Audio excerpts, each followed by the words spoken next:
Ready? How's everybody doing? I had known about them. I wouldn't. I'm sorry.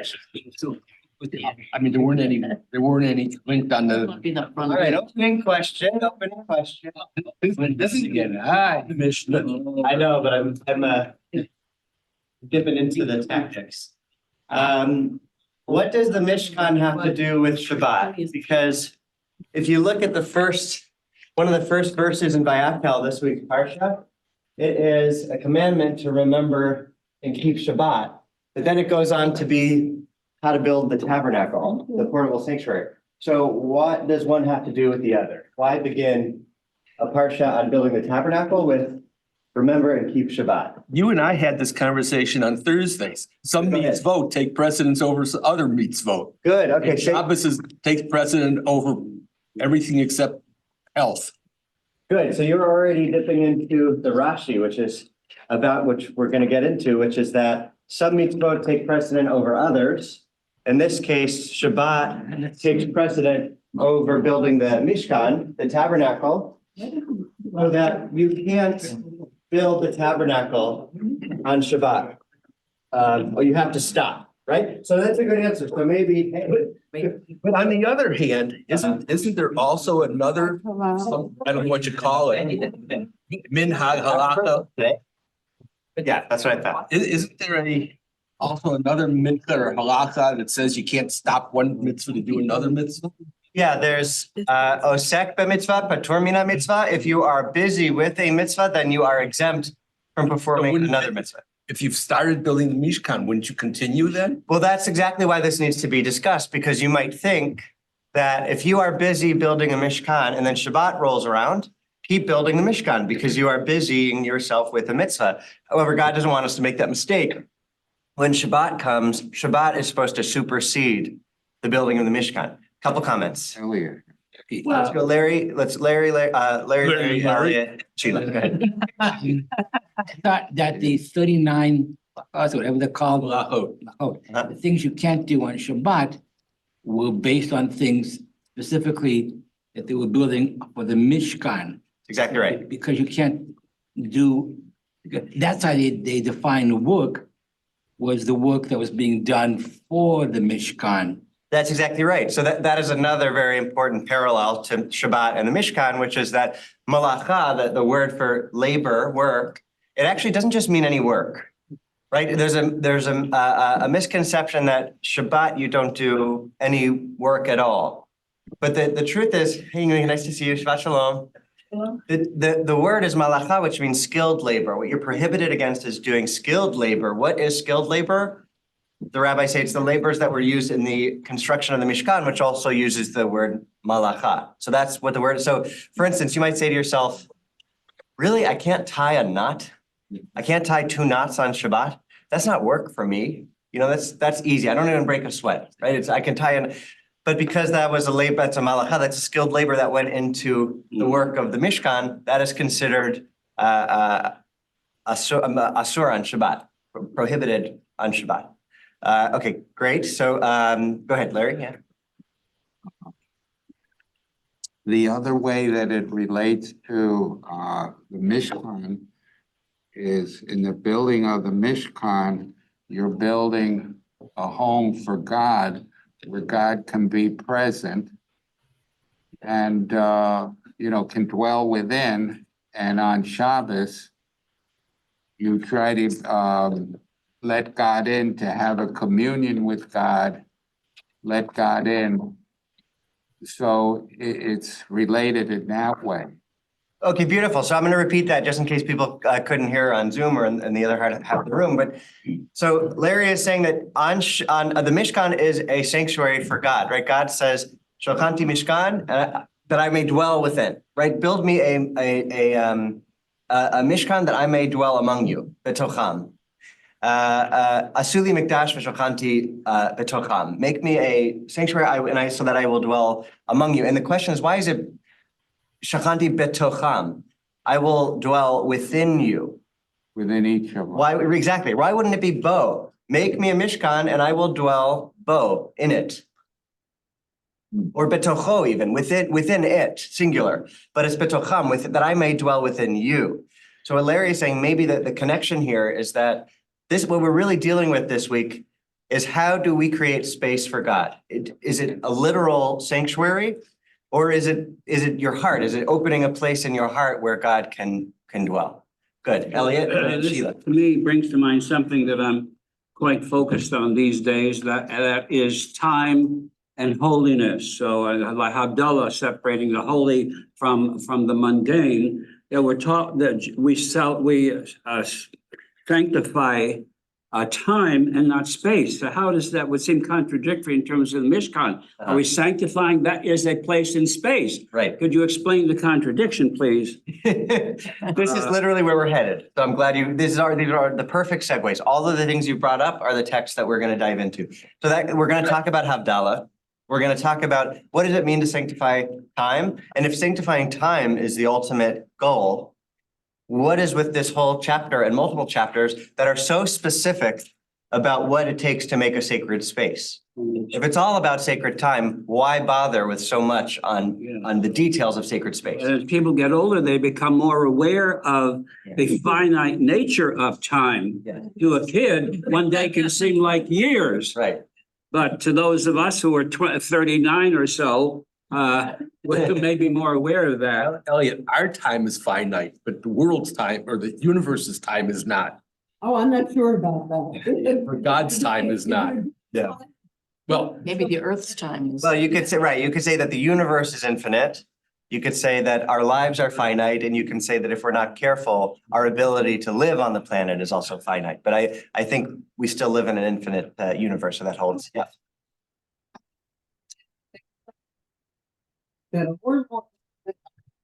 Mhm. Nice. Good. And that sort of wraps us back around to the beginning where Ron was saying that there is a hierarchy of mitzvot that some things have to take precedence over others, right? That's why, and on the conversation of Shabbat, right, we all know that pikuach nefesh dochea Shabbat, that saving a soul pushes aside Shabbat. So if you have an opportunity to save a life, but it requires you to tie two knots, tie those knots, right? If you have to jump into a lake and save some, you do that on Shabbat. Now, what's interesting is they don't say, they still want you to be sensitive to Shabbat. So if somebody is buried under rubble and you have to dig up that person on Shabbat, they only want you to go to what's necessary to, like, don't overdo it, basically. You have to first, like, uncover the head and make sure they're breathing, right? Make sure they're alive, which gets into a conversation about what is life? Is it breath? Is it heartbeat? How far deep do you have to uncover the rubble? That is a different conversation, but that's actually how the rabbis determine about, is it brain death or heart death? But anyway, so all that said, or another example, and then I'll get back to Elliot and then we'll move on, which is ubara shehiricha, which is if a pregnant woman, which is on my mind a lot lately,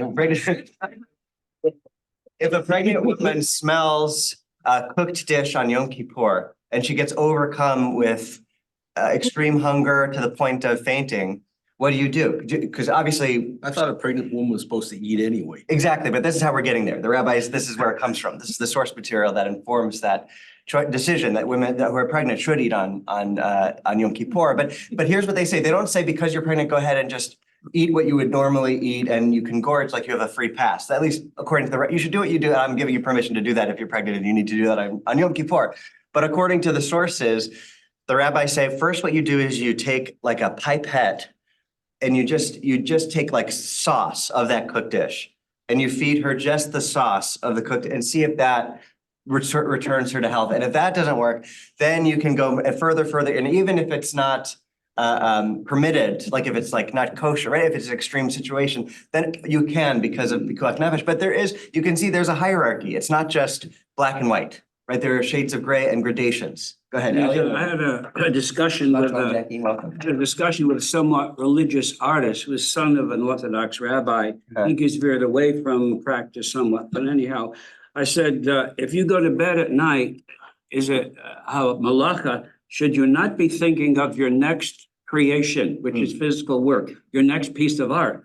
So is there the thought process involved with work, or is it separate? Can you think about anything, even work-related activities on Shabbos, not doing them, but just thinking about them? You're not even, You're not even supposed to plan for something on Shabbos. It isn't for Shabbos. Right. So it's a great question. And I'll say that I think that often I have the most creative ideas that I have on Shabbat, which is sort of like this, does God have a sense of humor thing where it's like, oh, I can't write this down today. I'm going to forget it. You know, I try to remember and I know I'm going to forget it. And then I do. But it's precisely because you can't write that you are able to think Right. and look at where does some, at least for my husband, a lot of ideas were coming. In the shower? When you're shaving? Yeah. When he's driving. Driving. In other Because words, you're at ease. order to keep paper and pencil after. Because he would see things, he would see signs, he would see license plate. Pam was telling me they remembered a sermon of his which involved the license plate. Sunday, there you go. So Yeah, I would have to write it down. And I think that's absolutely right, just in terms of the creative process, when you're at ease, right? It's like if you're trying to think, if you're forcing yourself, that's often when you're blocked. But when you're actually not pursuing it, when inspiration can strike when you're open and relaxed. And so that's sort of the, welcome, David, Shabbat Shalom. A different attitude, right? Right, You have different, right. and I think Judaism tries to sort of like think to, get it, Right, it's smaller, let's get it together. right. Wonderful. So let's dive into our sources. If you're on Zoom, it should have been, I think it's on the website under Torah Cafe. I did You can not find see it. it this. I got it into Diane too late to go out in the email blast, but I know it's on the website. So wherever it might be on the website. So you can follow along if you're able on the website. Let's dive into our first source. Again, this is the very prohibition we're talking about, not the prohibition, the reminder to keep Shabbat that opens our parsha. Who wants to read? Go ahead, thanks. On 6 days, work may be done, but on the 7th day, you shall have a Sabbath of complete rest. Holy to God, whoever does any work on it shall be put to death. Okay, yes, I know, striking harsh language, yeah. Nina, thank you. So you can look at the words that are used, right? Yamim ta'aseh, right? Sheshet yamim ta'aseh malacha, 6 days you can do malacha, and we talked about what that is, skilled labor that was required for building the Mishkan. However, Hashvi'i Elechem Kodesh Shabbat Shabbaton LaHashem, right? This is a holy day for God.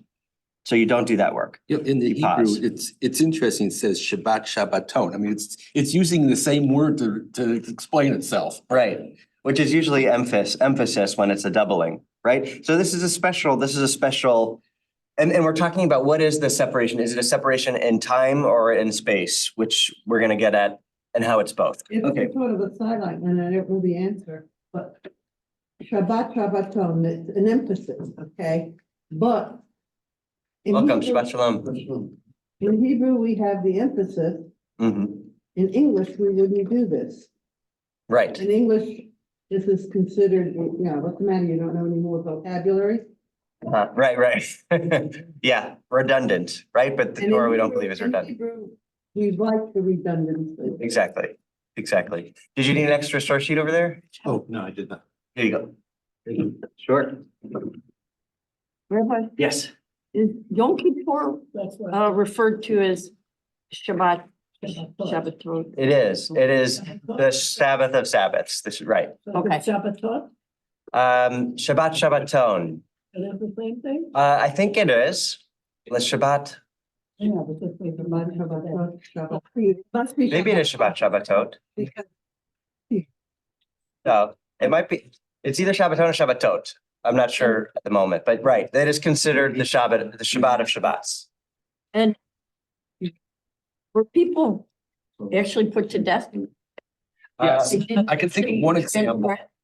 So that's a great question of like, did this stuff actually happen? Right? There's that wood gatherer. That's what I was gonna say.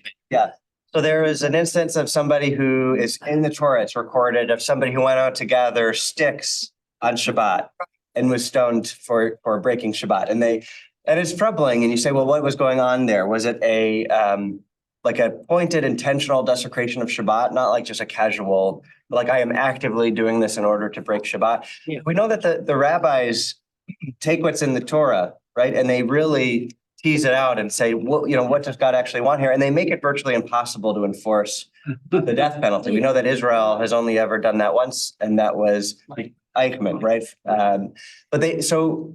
In our rabbis, it's consistent where the Ben Sora Moray, the wayward and rebellious son, it says, but they said, well, That one. yeah, they make it so specific and limited that they basically limit it out of existence. So similarly here, but I think that goes to say, like, why is it so important, right? Again, it's that emphasis, like Shabbat is that important, and that's actually where we're headed. Why is Shabbat so important? So let's get into Rashi, who gives us an answer that we've already touched on for why we're getting the Shabbat rules in the conversation of building a Mishkan. Who wants to read Rashi? Our famous commentator from France. Yeah, go ahead. God intentionally mentioned to them the prohibition in reference to the Shabbat before the command about the building of the tabernacle in order to intimate that it does not set aside Sabbath. Right, so we know that pikuach nefesh doche et Shabbat, and you can see the same word in Hebrew there, doche et Shabbat, same phrase. So saving a life pushes Shabbat aside, but building the tabernacle does not push aside Shabbat. So like we were talking about, there seems to be this hierarchy. There are times where you can break Shabbat, and even when you can break Shabbat, you should be limited in how you do that. But the building of a tabernacle is not one. So if you were to say, what is more important, sacred time or sacred space? I'd like to know like what your personal opinion is, and then versus what your opinion might be at this point in the text study. And then I'll ask you again at the very end of the text study. Yes, Ivan. The sacredness of time takes precedence over sacredness of space. Right. Shabbat represents sacred time. Right. So I think that's exactly what Rashi is saying. And I think many of us may agree with that. Right. That way you have to make a choice of like, what's more important, the sacredness of space or the sacredness of time? It's time. And what's interesting is there are a couple interesting parallels to Ki Tisa, which was last week, right? We're in Vayakel this week. Last week was Ki Tisa. What happens in Ki Tisa? The big shame, Golden calf. the golden calf, right? And that is sacred space when we had sacredness that was in a more abstract form, which is God, although they experienced God in a very tangible way. But for them, they sort of rejected this God who existed in time and needed a physical representation of God in space. And so maybe you could say now this week, we have a push away from that to say, look, don't get so caught up in the physicality and the physical space. We want you to remember that it is the more abstract things. It is the more things you might not be able to see and feel and touch that you need to tap into and feel and experience. And that's why time is more important. The other you could say is there is so much of what material used in building the Mishkan. Gold, right? So a lot of the commentators say money is a blessing and money is a curse. It can be used to build a golden calf or it can be used to build a Mishkan, right? So the importance of how we use our gold, right? And metaphorically speaking. Go ahead. Isn't the importance based upon what day it is? Like Same. Shabbat, isn't the importance based upon what day it is? So the importance on Monday is different than on Shabbat. Right. So for 6 days, you can labor to make your wealth, but on the seventh day, you pause. So it's when you do it, right? It's not just I think what he was across the board. I think what Marvin's trying to say is that on Monday, It's not. space is more important than time. Good. On Shabbat, time is more important than space. Right, good. So Isn't that what you were trying to say? yeah. So it's not just a unilateral answer categorically across the board, time more important than space or space more important than time. But that it depends, right? 6 days of the week, it may be space that's most important, but and you need one for the other. Sort of like you can't experience evil if there's no good, and you can't experience good if there's no evil. Maybe similarly, you can't experience the sacredness of time if you're not dealing most of the time in the realm of space. Yes. I'm just wondering for them here at this time, as they're wandering through the desert, if the Mishkan represents kind of both, because they need a physical representation for time. In other words, they're wandering or they're staying in one place, they're doing things to survive. So how do you all of a sudden stop that and become holy or change to God? They've already, we already don't have, the statues and everything else. But that's already a whole different kind of religion. Right. There's no physical evidence of anything. And so all of a sudden you need something to represent the possibility of a time. Good. You make a physicality. So if you see that, then you know Shabbat's coming or whatever, you've got something to focus on. Perhaps like the same way we go to synagogue, you know, you can pray at home. Yes, it's, you need a minyan and everything else, but you need something to tell you there has to be some representation that says, stop, make a time for yourself in a physical place. I love that. So that is actually the sort of takeaway from today's lesson. So we can jump straight to that, but we'll still read the text, which is that ultimately you need both, right? And that's always the trick. Whenever somebody presents to you in a text study session, is it this or that? It'll usually end by saying it's both. But you need this space in order to experience the time. You need sacred space in order to experience sacred time. So for instance, this is at the very end, we're going to get it to, you could sense this coming just by the very name of this study about sacred space and sacred time, that we're going to get to Rabbi Abraham Joshua Heschel and his book, The Sabbath. But I want to get to a rebuttal of his book, right? He calls Shabbat an oasis in time, a palace in time, and that it is sort of retreating from the realm of space in order to experience and sanctify time. And that's what makes this Sabbath idea that Judaism comes up with so special and important and necessary.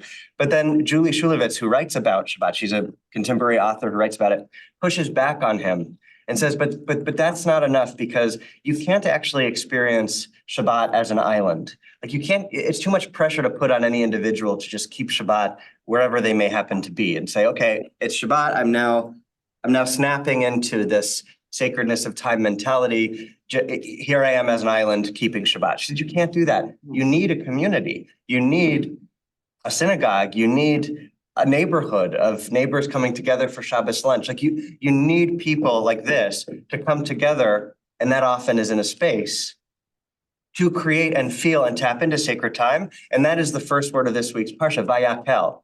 The people gathered together. And the question is, why was that necessary before building the Mishkan? Why doesn't it just start with building the Mishkan? The rabbis say it's because first Moses needed to assemble the people together as a community, then you can build a sacred space and experience sacred time. I'll give you a lot of comments. The same verb, vayakel, is used when they gather to make the golden calf. Right. So again, it's like using gold for good or bad purposes. You can be gathered for good or bad purpose. So this is a redemptive, there's a phrase I learned from a shul back home called subversive sequel, where you're sort of, this is the next story that comes from the first, but is redeeming the first. It is subverting the flaws of the first. It's a kind of tikkun. Tikkun, right, it's a fix. Tikkun. Basically, what we're saying is that you can't exist with one dimension. Like there are people who learn orally and people who learn by something written. And we have to recognize it. And by having the Mishkan and having Shabbat, these are two. Heschel is basically saying, we're doing this orally. And he doesn't realize some people don't relate to it orally because he can study. Yeah. He has the studying, he can sit and. Yeah. No, I think that's so nice, which is that as Jews, you can tap into this multi-dimensional plane of holiness. That it's not just experiencing holiness on one level, but that maybe people are they need the physical way in. Maybe some people need the time way in, just like some people need the oral versus the auditory way in. So maybe it is reaching out to multiple different diverse. His daughter processors. told us a story once that the father, I may have said this before, the father was taking her father, was taking her to the zoo, to the circus, and he met Saul Lieberman, who is this great Talmud scholar. And they started talking. They spent the whole time during the circus talking about Talmud. Right. They were able to have a conversation without a book in front of them. Right. People just learn differently and experience. Well, we can't all do that. We can't all. So it's more accessible this way. Yeah. We have to have the candles. We have to have the tables. Right. Different entry ways, right? Different ways to make it accessible. Lois.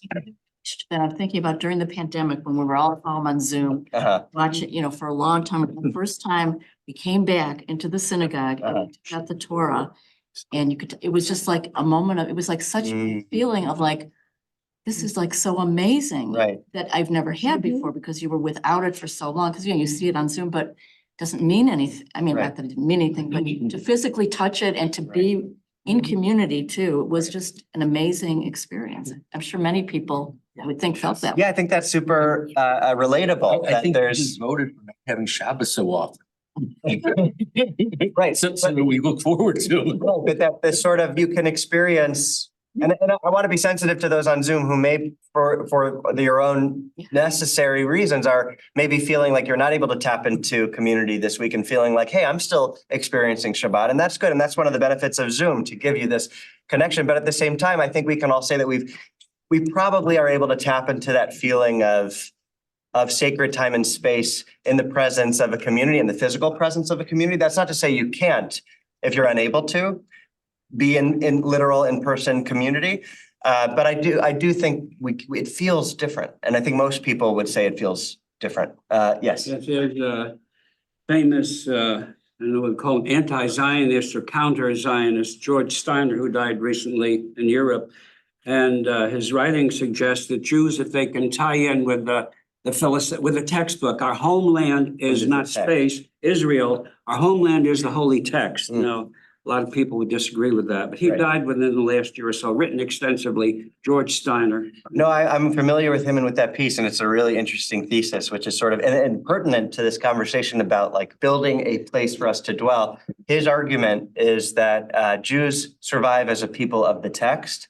And the second that you busy yourself with statecraft, with all of its surus, with all of its burdens, and we all know this, right? Statecraft is a beast. Right? It is a lot. And he was saying that, if you look at the Israelites who are wandering, and that even our own story is mostly about striving for. He never says we should stop striving for Eretz Yisrael, for the land of Israel. He just says that actually Zionism is a sort of misstep, because it's taking us out of the book and into physical space, whereas then we're vulnerable, which is totally counter to what Zionism is, which is we are vulnerable now and we need a physical homeland to be safe. But he says we actually are safe and live as the people in the book, which is a beautiful idea. But I think the most obvious critique of that is, nice idea, but it's so naive. Like there's a physical threat reality that necessitates our return to our ancestral homeland now. If you actually read the book, it's all about getting there and what you do when you are there. Right. And he says in the Torah, what happens when we finally get to the land? We blow it.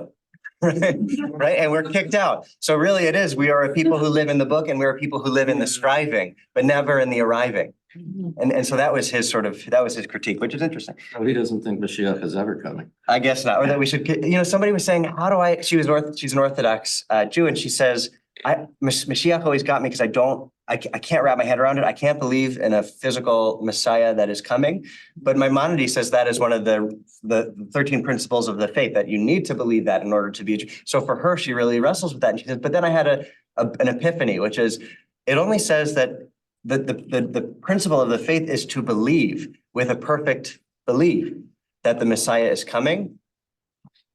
So she says, that's how I get around it. I believe, but I don't actually, she's like, I don't believe that it's actually going to happen, but I believe. I'm sorry, I'm butchering the punchline here, but it made more sense when she first told me. Now I'm realizing I'm kind of botching it, but she was saying like, I don't actually believe in a physical Messiah, but I think it's the belief that it's getting at, the importance of belief.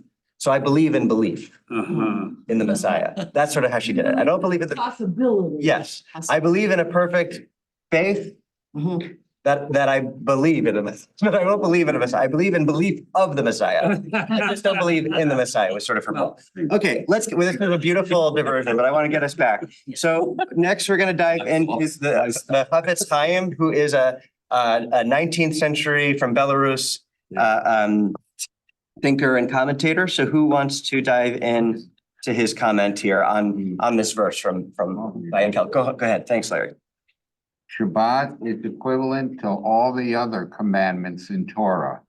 The Holy Blessed One said to Israel, if you observe it, I will consider it as you had observed all the other commandments of Torah. And if you profane it, I will consider it as if you had violated all the other commandments of Torah. This is explained in the Talmud. The Holy Blessed One said to Moses, I have a gift in my treasure house, and its name is Shabbat. I wish to give it. That's a typo. I wish to give it. I wish to give it to Israel. Now, if a prospective bride returns the presents given to her by her groom, that is proof that she does not want to marry him, and the wedding does not take place. The same is true with Shabbat. If there are Jews who do not observe Shabbat, they are returning the gift that God gave us, and they spew that they do not want to maintain the connection between the Jewish people and God. Go ahead. Right. So a couple of interesting things here. One is this is actually in Kiddushin in the Mishnah about how a marriage is enacted. One is that you give a gift that is worth the value of a pruta or shave pruta, equivalent to a pruta, which is just a weight, like a small value. And there was actually a debate between Hillel and Shammai. Shouldn't it be more expensive than that? It seems like a cheap, if you're proposing to somebody, give me a diamond ring, right? Don't give me something that's worth just a pruta. But that was Hillel's position. Shammai actually wins this one, even though he usually loses, by saying, no, it should be cheap because we don't want to make it financially impossible for people to get married. If we say that you have to get something expensive. So they say that even if you propose to a woman with, in this case, it was a male proposing to a female, with a fig or with a date, then that can enact a marriage. That suffices to enact a marriage. But the woman has to accept or has the right of refusal, of course. She can't be forced to marry. So it says that if she eats the fig, it's off, right? That's right, because then it's gone. So that's sort of how I'm reading this story, where it's like God is giving us not just a fig or a date, but actually this most precious gem, Shabbat, enacting this Kiddushin, which I was talking about last week about. It really is a marriage, this relationship with God in so many different ways. And this is yet another. And if we return that jewel of Shabbat, if we say we don't want it, then that is calling the marriage off. It's like eating the fig or saying, I reject this thing you're doing to enact a marriage. So how does that transform our understanding of Shabbat as being this core relational gift? Go ahead. So this is. And then I'll get on Zoom, yeah. This is experiential, so it doesn't have a lot behind it other than anecdotally, but my initial reaction would have been to say, okay, of course, because I know plenty of people who are ostensibly Jewish, who ignore Shabbat and everything else Jewish, really, and they do seem disconnected. On the other hand, time and experience has taught me that there's more than one way to at least feel Jewish, be Jewish, do Jewish, whatever you want to say. And so I definitely know people who are as disconnected as it seems to me they could possibly be, who raise Jewish families, have kids who married other Jews who are raising Jewish families. Mm-hmm. They don't do what I do. Right. But they're not, after all, that disconnected, even though they don't really observe Shabbat other than as a time to go grocery shopping. Right. And I think that's a great point. And I want to say I'm bringing a lot of texts that are very harsh, actually, right? One being the first from Exodus, that if you don't observe Shabbat, then that person shall be put to death. This whole thing about Shabbat being the most important. And if you put on a scale Shabbat and then you put all the other commandments, it's equal, right? Shabbat is equivalent to all the other commandments, right? And if you reject Shabbat, you're rejecting the special marriage with God. So all of this is very intense. So I appreciate the pushback, because personally, I'm not there. I think this is a beautiful argument to make that our commentators, that our thinkers are making, and it speaks to the value of Shabbat. So I love it, and that's why I'm bringing it.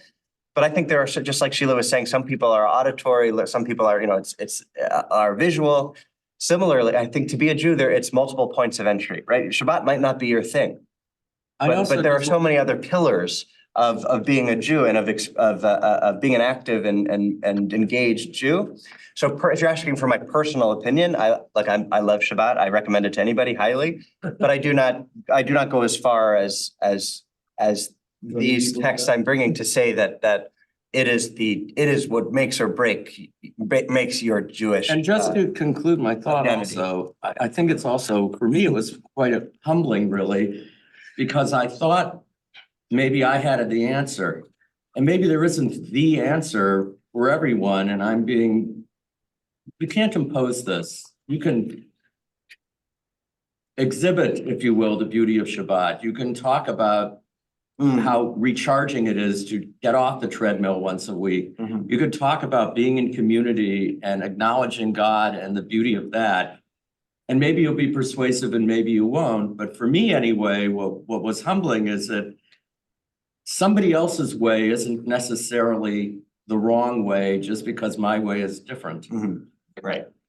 Yeah, and also just the coercive approach rarely works, right? If you force somebody to keep Shabbat off, sometimes it works, but often there's this rebellion that inevitably happens. So I think it's more about saying like, what is so beneficial and beautiful about this versus do this or you die. Yeah. Just in terms of strategy for inspiring people to keep Shabbat. But Nelson and then Ivan and then back around the room. Jackie and. Yeah, okay. And, Go ahead, Nelson, you're muted. Comments.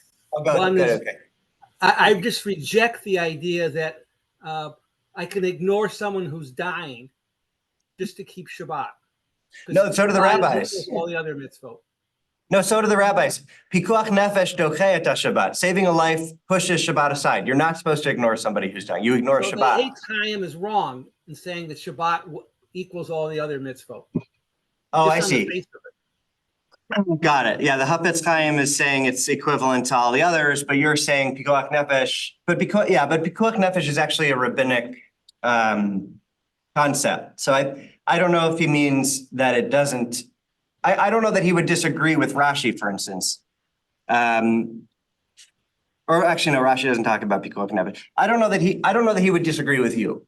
I think he would agree that you save a life because that's very clear in our halakha. But the question is, one thing is to save a life, but to say, to visit someone on Shabbat, or you have to drive to them because they're lonely and they are sick. But it's not a question that they're going to die. In other words, at what point? Yeah. How do you define This is dying? something that's very subjective. That's interesting. And a question also of how far you travel, because I can come to the synagogue, but I can't go if you are, say, at Hillcrest Hospital. Right, That's too far. So it's, right.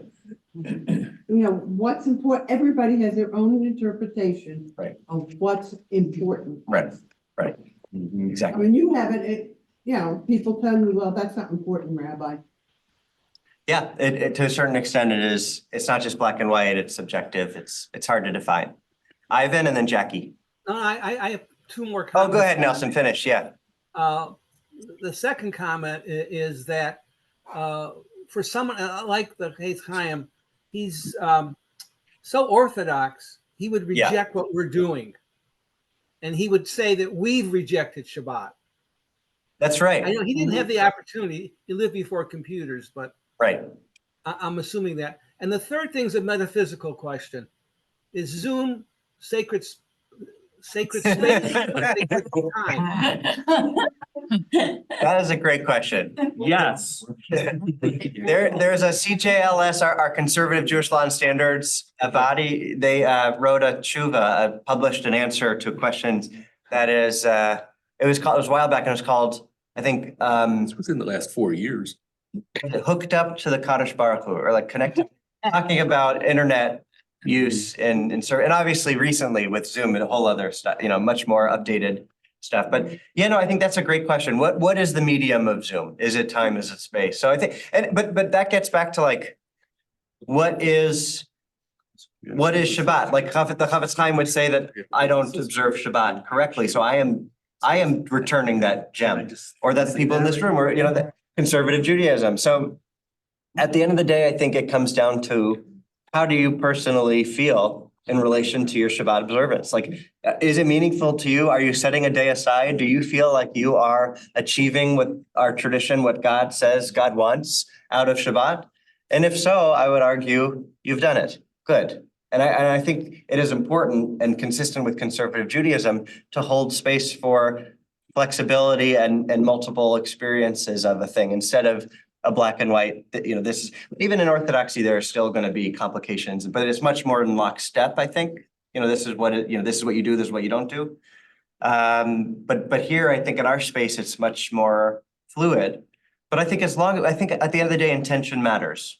What is your intention out of Shabbat? You're taking, even if you, after this, a lot of people come to services and then go out to a restaurant to eat, right? But you came to services. You wanted this day to be different, and going out to eat, you're wanting to be with family. And like, again, I'm not giving a blanket, everything's okay. You can break the traditional, I don't spend money on Shabbat. I don't go out on Shabbat. I have reasons why I believe that that's important.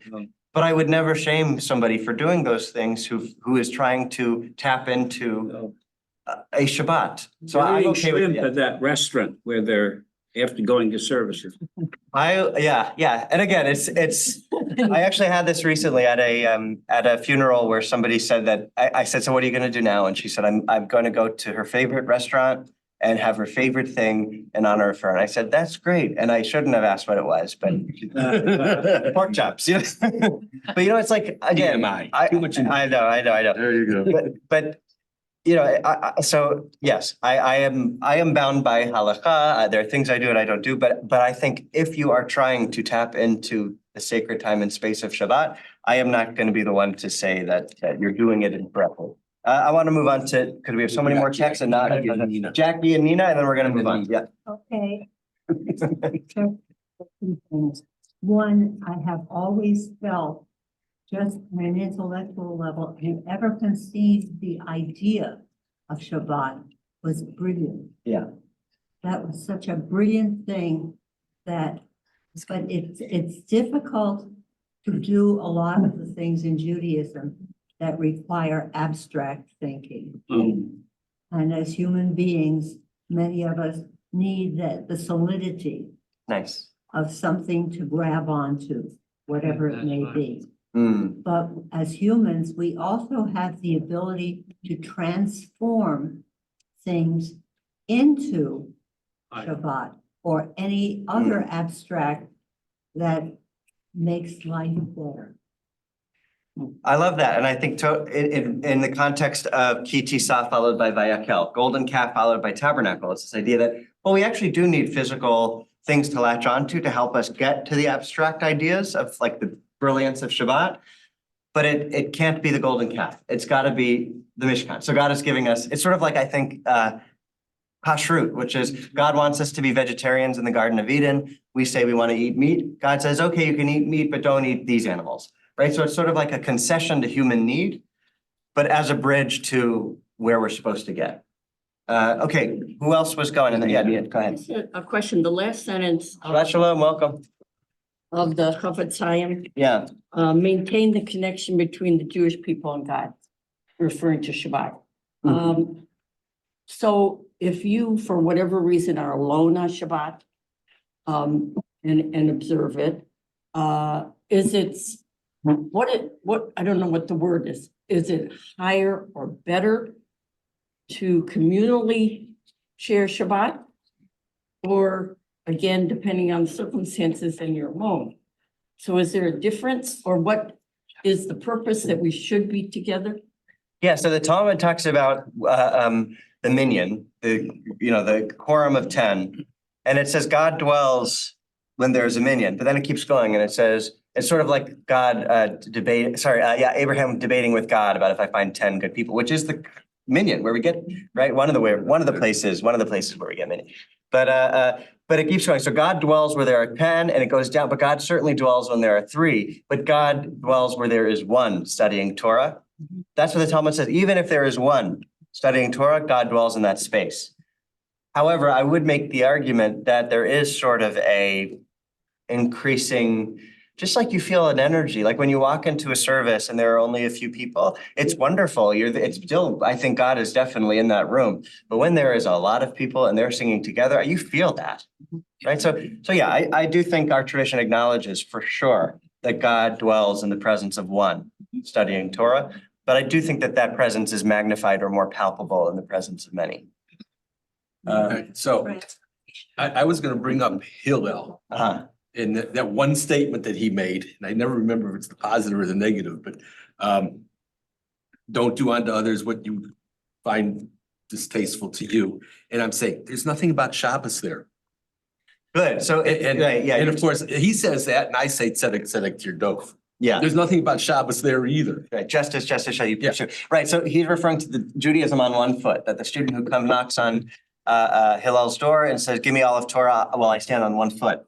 And obviously, when he went to Shammai shoot him away and says, you're not a serious student, get out of here, don't waste my time. But Hillel says, okay, I'll tell you, that which is hateful to you, do not do to your neighbor, now go learn. Right, the rest is commentary, now go learn. So he is saying that the most important core of Torah, there is something you can identify, and it is the golden rule, right? But he doesn't end there, he says, now go learn. Yeah, right, so yeah. But the point is Shabbos doesn't come up. Right, I think if you are a good person who treats people correctly, but you desecrate Shabbat, Yeah. And I think you are much better Right, that's what than I'm a trying to person say. who keeps Shabbat but Yeah. desecrates human beings. Yeah. So, yes, so good. Okay, now I love all these texts. We don't have a lot of time. I do want us to try to power through. So I'm gonna get into this next text, which is just another place from Vayakal, Exodus 36:7, a few verses later. Their efforts had been more than enough for all the tasks to be done. This is the most warm feeling That's when they were giving all the stuff, right? part of our parsha this week, which is they give and they give and they give for the construction of the Mishkan to the point where Moses has to tell them enough. It's too much.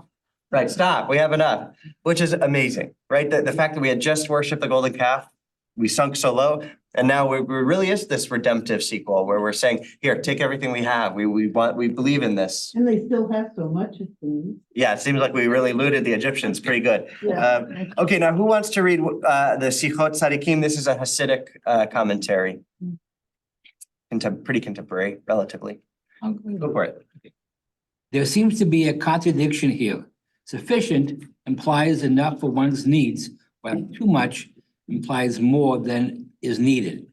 The explanation is that sufficient was not enough for their purposes. Had the donations been exactly the right amount, that would not have been enough because the key element, God's presence, would have been missing. Every person would have boasted inwardly and said, I was one of those who built the building. Without my contribution, they could not have completed it. And where there is conceit, God's presence does not rest. However, as there was too much, it meant that some donations were not used at all. Each person then might feel brokenhearted. It was possible that their donation had not even been used. The fact that they were brokenhearted was what caused the divine presence to rest on them. Thus, the too much ensured that there was sufficient, enough to cause the divine presence to dwell in the sanctuary. It sounds like a firing squad. I'll explain. It is, yes, good. Yeah, Rod is saying it's like a firing squad. So I love this. So, okay, there seems to be a contradiction because it says that they brought sufficient for their needs for the building of the tabernacle, but it also says that they brought too much. So this commentary is saying, well, which one is it? Did they bring sufficient, which implies just enough, like exactly the right amount, it's sufficient, or too much, that they brought more than is enough? Which one is it? The Torah says both. Which one? And he says, actually, it's both. Here's why.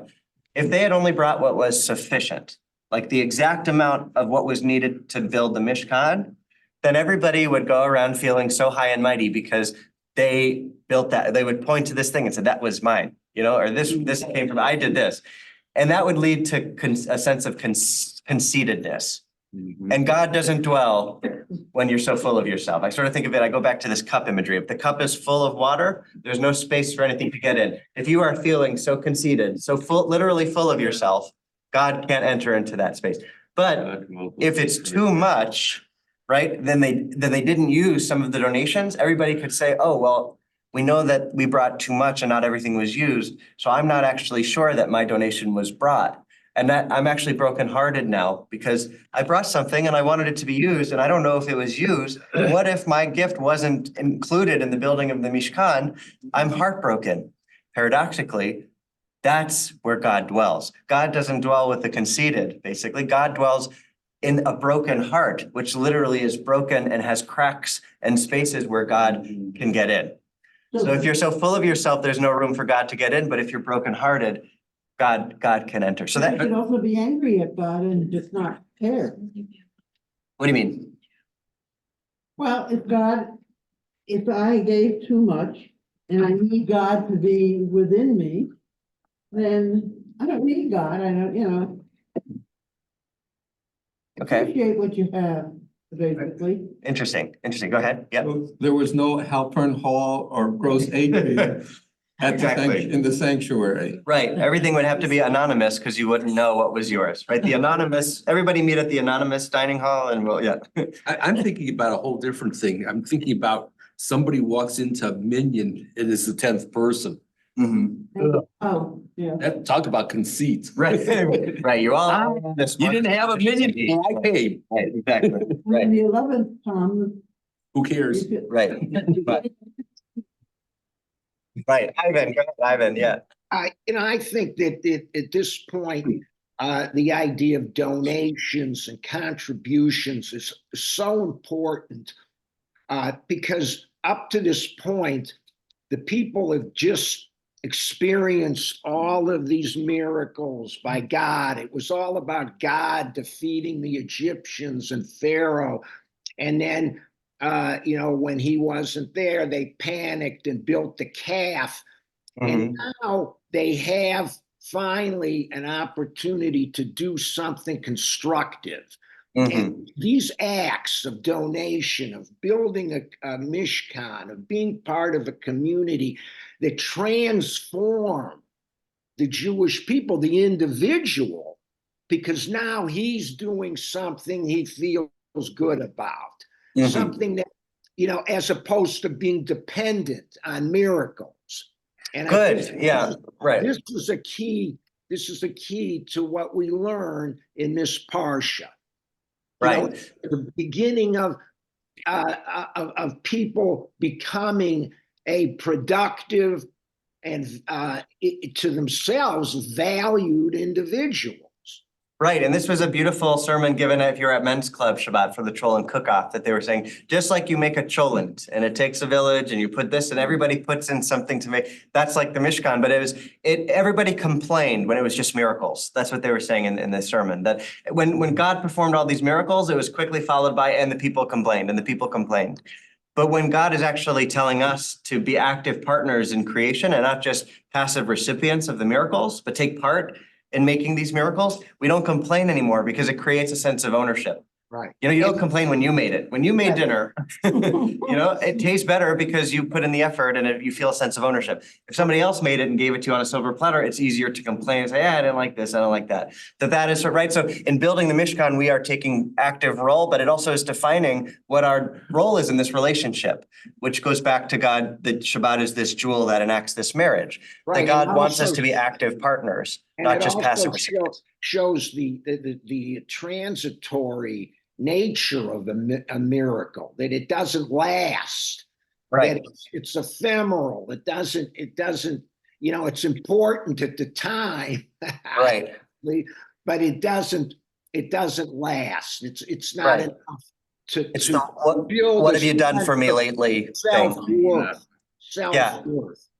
Yeah, but see that, but it's the what have you done for me lately thing. But I want to go back to one thing about how, like, even though you might think, oh, God gives us this jewel of Shabbat, we're still a passive recipient. It's just like the Kiddushin thing where the bride has the right of refusal. So you're still looking to build this active partnership. If we don't take active part, then it falls through. Yes. One thing that we learned in Hillel when I was a student at Kent was that God is holding, or Judaism is holding, the space and time for Shabbat for us. And some people may dwell in that space, some people may be transient and pass by, but the space and time is there for you to meet you at your needs. And God is forgiving for those that choose not to be sacred because you have homework or you have, a party to go to or something, but you come back to it and it's there for you. It's kind of that omnipresence there and it's ready for you when you're ready to meet it. You have to be active participant. Yeah. But you still have that free will to be an active participant. And that's so interesting because the Mishkan was a portable sanctuary. It itself was movable. And it's interesting. I never thought of Hillel as, it's a literal building. It's fixed. It's not portable, but the students are, or they come and they go literally with the grades, the years, or with, I have this party, but I want to come back. I'm also trying to balance being a average, student who gets to experience college and not just, miss out on things. But I'm going to come back. It's important to me. So it's interesting that it still has this Mishkan thing. It's just the portability is in the actual students and not in the building. That's interesting. And it's meeting them where they are. Okay, I want us to, we're going to skip the next one, though you can read it on your own. It talks about how Havdalah is sort of an act of creation each time, because if you look at the 4 things we do with Havdalah, the candle, the spices, the wine and the blessing sanctifying the day. It actually is the 4 things that God does when God creates the world, where God creates light. The spices, they say, are Ruach Elohim, Merachepet al Pnei Hamayim, because Ruach is wind, which they say like fragrance. It's something that you waft. So God's spirit hovering over the face of the deep is like the spices. And then the wine is when God creates Et HaShamayim ve'et ha'aretz, the aretz, which the vineyard in Gan Eden. They're saying there was also a grapevine. This is what this commentary is from Bachya, Rabbeinu Bachya, and on one foot. And then finally, the separation of the mundane and holy, that we say that the final blessing the 4th blessing on Shabbat, on Havdalah, sorry, is the separation of light and dark, where God's and the water is above and below. God makes a separation. So anyway, just to see as Havdalah, where you could finally do the malachot again, the skilled laborers of fire being the first one, right, and all these things, is literally an act of creation, that every week we have the opportunity to, like God, create anew, which I think is a beautiful way to sort of 6 days. look at Havdalah and the opportunity, right, to build anew. But I want to get right to the end here, because I want to know what the word of the blessing should be in. Go to Pesachim 102 and 103, and you can watch the rabbis fight about it. Yes, that's true. Yeah. But so now in our conversation of holy time and holy space, we've had a few answers so far. Number 1 being holy time is most important. And that's why we're supposed to stop building the Mishkan when Shabbat rolls around, because time is most important. But then we have, actually, it's not about time so much as it is about where does God dwell? It's not time, it's not space, it's a broken heart, right? That God dwells in the cracks and fissures that allow God in. Right? When you actually allow yourself to, that's why God says, circumcise the foreskin of your heart. God says it's at one point in Torah, which is like as if there's a hardening of the heart that God doesn't want us to fall into, like Pharaoh, that there's, imagine like a protective layer around the heart that keeps us protected, but also keeps us from experiencing the pain and suffering of the world. God says, circumcise the foreskin of your heart and be no more stiff-necked, right? That you actually have to open up your heart to let God dwell there. But now I actually want to return to the importance of sacred space. So we have time, we have the heart, and now I want to get back to make a case for why sacred space is actually so important. So we get to Heschel, who says, most of us seem to labor for the sake of things of space. As a result, we suffer from a deeply rooted dread of time and stand aghast when compelled to look into its face. He is making the case that sacred time is more important than space, that we're all in the realm of space, and so Shabbat forces us to actually focus on time. Like Elliot was saying earlier, that you appreciate time the older you get. That's sort of what he's saying, that if we just get so caught up with space our whole lives, all of a sudden when we start to face our mortality and the ticking clock of time, we're aghast and we never, oh my God, I never actually focused on time. So that again is the time argument, but Julie Shulevitz is going to push back on that and make the case for sacred space. Who wants to read? This is a conversation that she had on the Ezra Klein show. So it's sort of, I put it as a little dialogue, but who wants to read and bring us home? Go ahead, Lois, thanks. This is Julie Shulevitz talking. She says, holy time then is time that we ourselves make holy, time that we sanctify by means of ourselves. We have to commit ourselves to holy time before it will oblige us by turning holy. How do we sanctify the Sabbath? by wearing a special robe, says the rabbis, by beautifying ourselves and our homes. So this is getting to what Larry was talking about you can't just like flip a switch and say, okay, it's holy time. And this is what Jackie was saying. You need physical things to help you inspire a feeling of time is sacred. Right? So she is saying, what do we do on Shabbat? We wear nicer clothes, right? We pair our fingernails if you do that, right? We get ready, we beautify our homes. These are physical, just like we built a Mishkan. These are physical beautifying things that are the realm of space, but we need that in order to tap into a sense of sacred time. So keep going, then Ezra Klein says. Space, there is not place where there's no commerce anymore. There's no more escape in space. You can only escape in time. He's again making the case for time and saying that, with cell phones, there is no such thing as like a place where you can be secluded unless you really don't have cell service and you're off the map. You're always being interrupted. He's saying you can't actually retreat in space anymore because there is no personal private space anymore. Time is the only thing he's saying that you could actually find a retreat and escape. But Julie Shulevitz is gonna push back on again a little bit. So go ahead. I really appreciated this idea that I was with a group of people who were forming a community based around something they did together, which is searching for this quality of a real community, real experiences that were not worked by other means. There were meals, there was study, which I discovered I love. And I wanted to end on that idea of loving study and discovering that you have a love of study, right? Maybe this is your first time to Torah Cafe, maybe you've been coming a long time, but maybe there was one moment where you came to Shul and said, oh, what's in this room? You said, oh, study. I actually like this. I'm gonna keep going to this. I didn't know that I liked this, but because I came into a physical building, into a physical room and met a physical community and a virtual community that helps make our physical community, right? I discovered something about myself that I didn't know. And so she's saying it can't just be sacred time. You actually need sacred space to unlock a deeper meaning in relationship to Shabbat. Elliot, and then I'm gonna let you go because we're at time. I'd like to spend 20 seconds, speaking of time, to share an experience that I had time and time again when I need an uplift. It's and there's reference to it on page 3. And this is about 10 seconds left to speak. Page 3 about, this is very meaningful to me. I'm glad I discovered it. At the top of page 3 is reference to, from Chafetz Chaim on Exodus 35.2, page 3 at the top. It talks about grapes, and this experience that I've had that I recall time and time again is so uplifting. It's walking on a dusty road in the fall in Western New York, which is a huge area of growing those Concord grapes we get in the fall. So those grapes are good up to a certain period of time. They sell them in supermarkets here. So I was walking on this dusty road and are surrounded by vineyards, and the whiff of the air was just beautiful. The sweetness was indescribably uplifting. And it speaks about that here, not about Western New York, about whatever they're writing about. It says, the grapevine was one of the trees in that garden. The benediction over the fragrances is also alluded to in the word so-and-so. The Spirit of the Lord in the same verse. Fragrance is central to the wind. The wind carries the fragrance and the odor. It represents the air we breathe through our nostrils, the organ of smell. And time again, I recall this marvelous experience. So I suggest you walk in a dusty road in Western New York.